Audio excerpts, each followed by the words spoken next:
আসসালামু আলাইকুম এভরিওয়ান। আজকে চট্টগ্রামের ঐতিহ্যবাহী বিফ কালাভুনা বা গরুর মাংসের কালাভুনার অথেন্টিক রেসিপিটা আপনাদের সাথে শেয়ার করছি।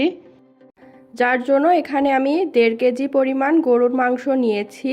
আর মাংসের হাড় চর্বি সলিড সহ মাংসটা নিতে হবে।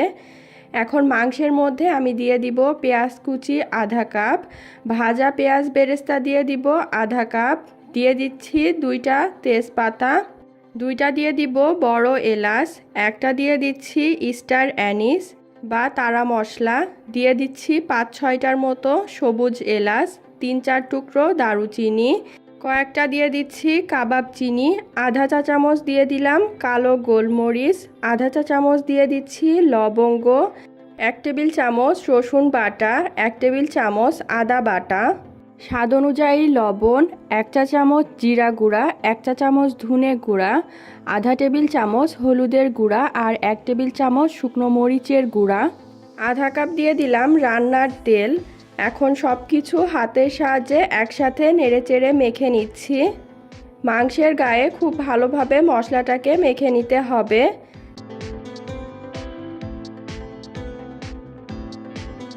তারপর কড়াইটা চুলায় বসিয়ে দিব আর চুলার জালটা মিডিয়াম আঁচে রেখে ঢাকনা দিয়ে ঢেকে রান্না করব প্রায় 10 মিনিট। 10 মিনিট পর ঢাকনাটা উঠিয়ে সব কিছু আরেকবার একটু নেড়ে মিশিয়ে দিব। তারপর আবার ঢাকনা দিয়ে ঢেকে দিব। এইভাবে একটু সময় নিয়ে চুলার জালটা কমিয়ে ঢাকনা দিয়ে ঢেকে ঢেকে মাংসটা রান্না করতে হবে। কিছুক্ষণ সময় নিয়ে ঢাকনা দিয়ে মাংসটা রান্না করলে মাংস থেকে যথেষ্ট পানি বের হবে আর সেই পানি দিয়েই কিন্তু মাংসটা সিদ্ধ হয়ে যাবে যদি চুলার জালটা কমিয়ে মাংসটা রান্না করা হয়। একটা পর্যায়ে মাংসের মধ্যে পানিটা সম্পূর্ণ শুকিয়ে মাংসের ওপরে তেলটা উঠে আসবে। সেই সময় ঢাকনাটা খুলে মাংসটাকে কয়েক মিনিট সময় নিয়ে কষাতে হবে। তারপরে মাংসটা সিদ্ধ হওয়ার জন্য দিয়ে দিলাম গরম পানি। কোনো রকম ঠান্ডা পানি দিয়ে মাংস সিদ্ধ করা যাবে না, সব সময় গরম পানি দিয়েই মাংসটা সিদ্ধ করতে হবে। আর মাংসটা যতক্ষণ না সিদ্ধ হয় ততক্ষণ পর্যন্ত আপনারা অল্প অল্প করে পানি দিয়ে মাংসটা সিদ্ধ করে নিতে পারেন, কারণ কালাভুনাতে যদি মাংসটা ভালোভাবে সিদ্ধ না হয় তাহলে কিন্তু খেতে ভালো হবে না। পানি দেওয়ার পরে সব কিছু একসাথে নেড়ে আমি ঢাকনা দিয়ে ঢেকে দিয়েছি যতক্ষণ না পানিটা ভালোভাবে শুকিয়ে তেলটা উপরে উঠে আসছে। যখন তেলটা উপরে উঠে আসবে আবার ঢাকনাটা উঠিয়ে এর মধ্যে আমি দিয়ে দিব 1 টুকরো জয়িত্রী, আধা চা চামচ কালো গোলমরিচের গুঁড়া, আধা চা চামচ গরম মশলার গুঁড়া, আধা চা চামচ ভাজা জিরার গুঁড়া, আধা চা চামচ জায়ফল গুঁড়া আর আধা চা চামচ রাঁধুনি গুঁড়া। তারপর সব কিছু একসাথে নেড়েচেড়ে মিশিয়ে দিব আর ঢাকনা দিয়ে ঢেকে দিব আরও কয়েক মিনিটের জন্য। এখানে কালাভুনাটাকে আমি প্রায় 1.5 ঘন্টা সময় নিয়ে রান্না করেছি।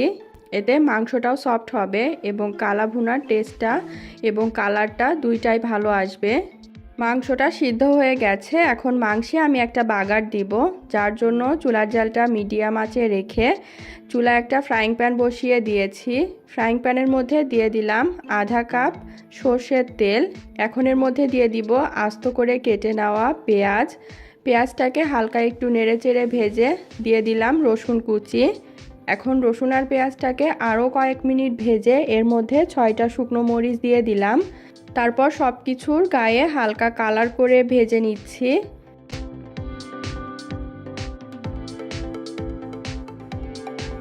এখন বাগার দেওয়া মিশ্রণটা কালাভুনার মধ্যে দিয়ে ঢাকনা দিয়ে ঢেকে রেখে দিব 5 মিনিট, যাতে বাগারের সুন্দর একটা ফ্লেভার কালাভুনার মধ্যে ঢুকতে পারে। 5 মিনিট পর ঢাকনাটা উঠিয়ে নিলাম আর একবার সব কিছু একসাথে একটু নেড়েচেড়ে মিশিয়ে দিব। এখন এইভাবে আমি কালাভুনাটাকে আরও 5 থেকে 7 মিনিট সময় নিয়ে নাড়াচাড়া করে নিব। তারপর চুলার জালটা বন্ধ করে ঢাকনা দিয়ে ঢেকে কালাভুনাটাকে আমি রেখে দিচ্ছি। 5 মিনিট ঢাকনা দিয়ে রাখার পরে এখন কালাভুনাটা পরিবেশনের জন্য একদম পুরোপুরি তৈরি। এখন চট্টগ্রামের ঐতিহ্যবাহী বিফ কালাভুনার রেসিপিটা বাসায় তৈরি করে নিতে পারবেন। বিফ কালাভুনার এই রেসিপিটা এখন আমি একটা প্লেটে পরিবেশন করে নিলাম আর ওপর দিয়ে পেঁয়াজ বেরেস্তা ছড়িয়ে দিলাম। আজ এ পর্যন্তই। ভিডিওটা কেমন লাগলো অবশ্যই কমেন্ট করে জানাবেন। ভিডিওটা ভালো লাগলে চ্যানেলটাকে সাবস্ক্রাইব এবং পেজটাকে ফলো করে দিবেন আর ভিডিওতে একটা লাইক দিয়ে দিবেন। আল্লাহ হাফেজ।